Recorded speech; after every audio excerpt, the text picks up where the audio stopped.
now I want to speak to Dunola Oladapo, Chair of the Avast Foundation Youth Leadership Board. Dunola also works in the digital inclusion team at the ITO, that's the United Nations Agency for Information Communications Technology. She's very much on top of this.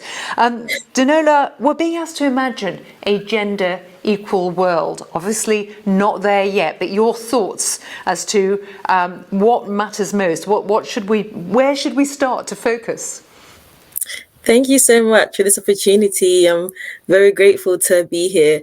Yes, gender equal world is, by definition, a better world for everyone, because it means everyone would at least have, more equal access to economic and social power and resources, regardless of their gender. And this is a world that we should all be striving for. We live in a world where gender inequality rears itself in a multiplicity of forms, and we have to combat it at every level, from wage inequality to FGM practices to unequal access to education for girls in certain parts of the world, to all forms of conscious and unconscious bias women, face globally.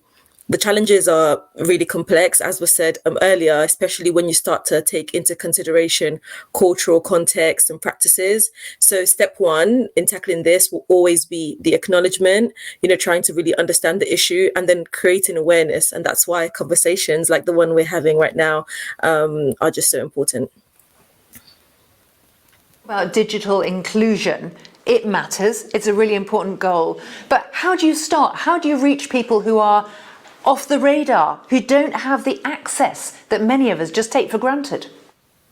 Yeah, no, according to the latest ITU data, 2.9 billion people do not have regular access to the internet. So that's 2.9 billion people who couldn't even be part of this gender equality conversation that we're having right now, even if they wanted to.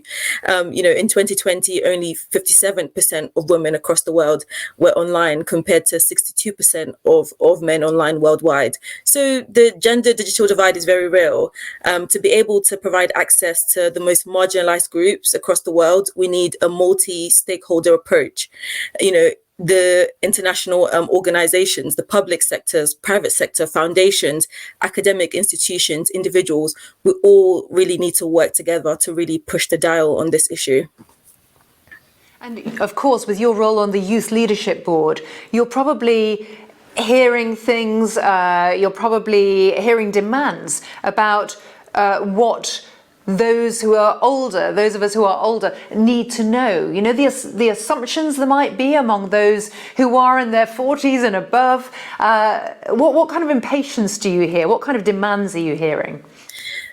I think, the fact that gender inequality and it's such an issue that we're even discussing right now means that we're going in the right direction. But I'm a young woman myself, and I, for myself and for future generations, want a more equal world. I'm also a Black woman, so there's the sort of intersectionality that comes with, and just in my role on the YLB, as well as my role in the ITU, I see every day the fact that everyone is not on an equal playing field, especially when it comes to issues of access to connectivity.